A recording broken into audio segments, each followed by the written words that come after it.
Hi guys, Mike here. I'm in the bizarre town of Paducah, bizarre yet lovely, in Kentucky. And we're at this amazing theatre, which just looks absolutely fantastic. And we've just had sound check. I'm out here with the Justin Hayward band, and I'm also opening the concerts.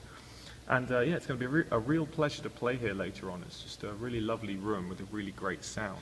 I had a lot of requests recently from you guys to sort of do a gear tour. You know, a lot of you ask about the gear, which I suppose is totally natural for a guitarist. We're all a bit gear obsessed, myself included. So I thought, given the opportunity, just finished sound check, we got everything set up, I thought I'd take you through some things right now. So, starting with the guitar, this is a mahogany back and sides and Sitka spruce topped Nick Benjamin guitar. Nick is a great luthier from Lewis, down by Brighton in the south of England. And this shape was actually, it's slightly thinner, but it's pretty much based on the sort of Taylor kind of shape. I grew up playing a Taylor 214 guitar as my first acoustic guitar, so I got Nick to kind of make something that felt very similar to that. And he did a great job with it, and it feels amazing, it sounds amazing. And a lot of you ask about this little thing right here, like what's the thing that you stick onto your guitar? And this is actually Nick's idea. He calls it a scratch patch, but I think that sounds like some kind of smoking aid. But it's just a piece of wood, just another piece of spruce that we've just taped on to the top of the guitar. The difference here is that it's not treated, it's just the raw wood. You know, there's no coating on top, no varnish or anything. So when you scratch it, over time, it's sort of, I guess the soft bits of the wood sort of fall off, and the grain sort of stays there, and it creates a little sort of guiro pattern. So you can get some nice little DJ things, which is really cool. And the only reason that can be picked up, that you can hear that, as well as a lot of the other body stuff, is because of the electronics going on inside. I'll tell you about that. There's 3 pickups on this guitar. Normally, an electroacoustic guitar that you'd buy in the shop would just have the 1 pickup under here. We have 3. We have an under saddle, we have a microphone that's actually in there, stuck to the back surface of the guitar. And that comes out of one socket, this one here, which you can see is a stereo cable. Okay, so 2 pickups coming out of one socket. Then here we have a magnetic pickup, and that's the fantastic Damasio Angel unit, which I really love. I tried many magnetic pickups, and this one seemed to be the one that worked really well with the existing system. Didn't really need any EQ, just does a really great job of really amplifying the strings. Okay, so that comes out of a different one, different little hole here. So these 3 pickups go through 2 cables down this big python into this unit just here. And this is a great unit called a Bose T1. Alright, so this is the Bose T1 mixer, and this is actually where the cable ends up. You can see the cable's now split into 3, so we have our 3 different pickups going into 3 separate channels. That's the undersaddle, the microphone, and the magnetic pickup, okay? Channels 1, 2, and 3. There I can set the gain levels, I can set the EQ, I can set the sort of master volume levels, I have independent muting control over those 3 pickups, so you can see that if I mute these 2, you just have the undersaddle, but there's no percussion sound. If we unmute the microphone, that's where the percussion sound comes from, and so on and so forth, okay? Whoop. This is the brain. And we actually have 2 effects units occupying the remaining 2 channels. You see here channels 4 and 5. Channels 4 and 5 of the brain are the octave pedal, which is fantastic. This unit, you get some really cool bass sounds, and it actually has a polyphonic mode where you only need to apply the octave sound to the bottom strings, or just the bass register of whatever it is that you're playing in whatever tuning. So that's really cool. And then we have this, which is the Joyo, or Joyo, or whatever, American sound. It's an amp simulator, I guess based on a sort of Fender thing. And that's actually hooked up to this volume pedal. You see here, I've activated the amp simulator, but it still sounds like a normal acoustic guitar. But if I would have put my foot on the volume pedal, I can actually fade in some distortion, some overdrive. Okay, which is...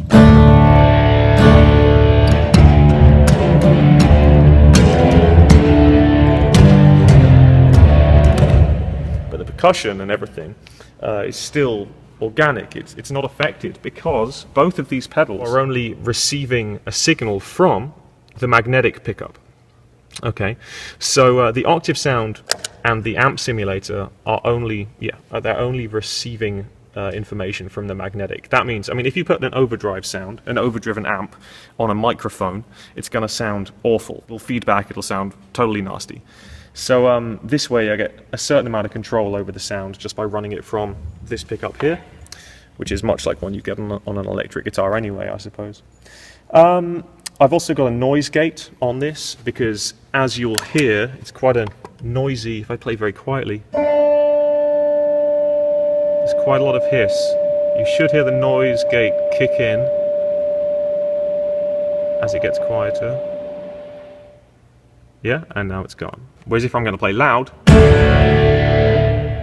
the noise gate kicks in right away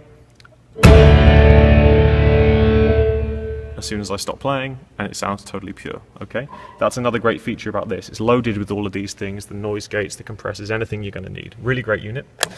Then we come out of the brain with two different cables. One of these essentially goes straight to the front of house, and the other one goes through all these other pedals. Okay, the other pedals being a freeze unit, which is fantastic. You pick a note, as long as I'm holding that button, the note will sustain. Okay, I let go, it fades away. Very cool way of creating sustain out of a guitar, an instrument which doesn't naturally have a lot of sustain. The tuner is only getting information from the magnetic as well, which makes it a lot more accurate. If the audience is clapping and I'm trying to tune, it's very, very accurate, and that's the TC Polytune. Really, really great unit. Then we're going to switch boards. Now, if you're not confused already, you might be now, because this setup is slightly different from my solo touring setup. I'll explain why in a moment. But as I mentioned, we have one cable going out to the front of house, the other cable going through these pedals. We're going to go through this awesome Zvex wah probe, a wah pedal.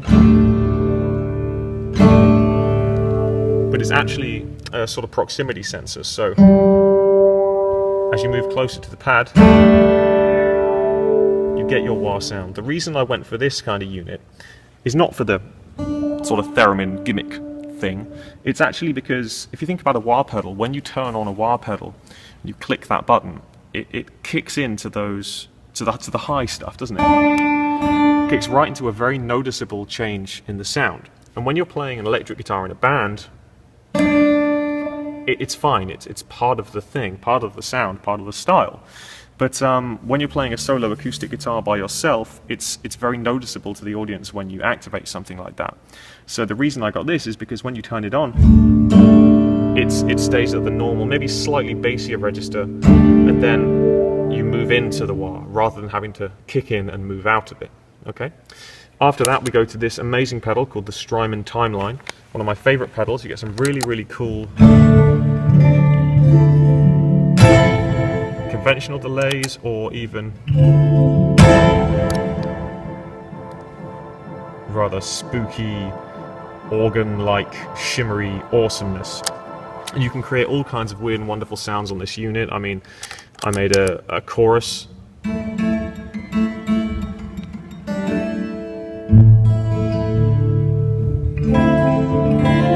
just by making a delay that was incredibly short, you know, so it got that chorus sound. After that, we go straight out to the front of house to give the sound man two channels. Our dry channel coming straight from the brain, and then our wet channel going through all those effects. And all the sound man needs to do, Steve here behind the camera, all he needs to do is make both of those levels equal, pan them both to noon. They're exactly the same, and then we'll get some house reverb on there as well. Okay. Now there's one difference. I mentioned earlier there was a little difference between this and my solo set, and that's this unit here, the loop pedal. Some of you might know that on my solo sets I do a bit of looping every now and then, and you can see here it's unplugged. For my solo sets, instead of sending one signal straight to front of house and one signal to all the pedals and then to front of house, I send this line to the loop pedal and then to front of house, and the other line through all the pedals and then to the loop pedal and then to front of house. The idea is that both lines meet at the loop pedal. It's stereo, so it has the two inputs. They meet here before going to front of house. That's so whenever I record anything using this box, I get the full sound. I get all my effects pedals and the perfect mix. Otherwise, I'd either just get the dry signal or just get the wet signal. Okay. I'm a bit tight for time, so that's why this all seems a little bit rushed and spontaneous, but I hope by reviewing the video you can make sense of all my ramblings, and I hope this makes sense. So yeah, that's what I'm currently running at the moment. It's all being powered by the fuel tank here, the T-Rex fuel tank, which is really cool, just over here. And yeah, it's two boards joined together, just bits of wood that I cut out and stuck Velcro to. And yeah, that's the acoustic rig really. So I'll show you the electric rig now, okay? I don't have the guitar on me, but here is the electric guitar rig, okay? It's what we're using for the Justin Hayward tour on the electric songs. Some of you might be interested in that. We go into the Polytune. It's a fantastic tuner, so why choose anything else? And then we go into the compressor, into this amazing pedal, the Love pedal, where we get our overdrives. We get some real nice dirt coming from this. We go into the chorus, which is always on. This, because we're a three-piece, I like to keep the chorus on these settings. I like to keep it on all the time because it just fattens things up that little bit more. We go into the reverb. This is actually taken from my acoustic board. On my acoustic board, I use this to just boost the reverb sometimes. And then we go into another Strymon timeline because they're just perfect and fantastic, okay? We go stereo out from there. And we're actually running through 2 amps, 2 of these classic Fenders, these combos that are really, really great. They both belong to Justin. I'm hoping to steal one, but I don't think he'd have that. And yeah, I guess that about sums it up. What else is there with gear? I like how I spent about 20 minutes talking about the acoustic stuff and about 30 seconds on the electric stuff. Picks. In-tune guitar picks. For the electric stuff, I use little Panda branded cheesy name written stuff from In-Tune, great company, and these picks are matte finish and they're 1 mil, so they're really thick, and I use these for the electric guitar stuff. I don't know why, I've always liked really thick picks. So that's that. I think that's everything. Capos, G7th capos, it's not here, I think, oh, right here. Really cool capos, you clip them on very simply, and they work, and they sort of act more like a finger, I suppose. The idea is that you're not suddenly squeezing the strings and changing the intonation. You can be as subtle as you need to be, or as hard as you need to be with these. So yeah, I hope that's been helpful. I'll try and edit this video so it makes a little bit more sense. So I guess that's about it really. I think I've mentioned everything I need to mention. I hope you understand what I said. Really looking forward to playing here in Kentucky and finishing up this tour, and yeah, I'll see you guys out there somewhere. Looking forward to it. Say bye, Steve. Bye.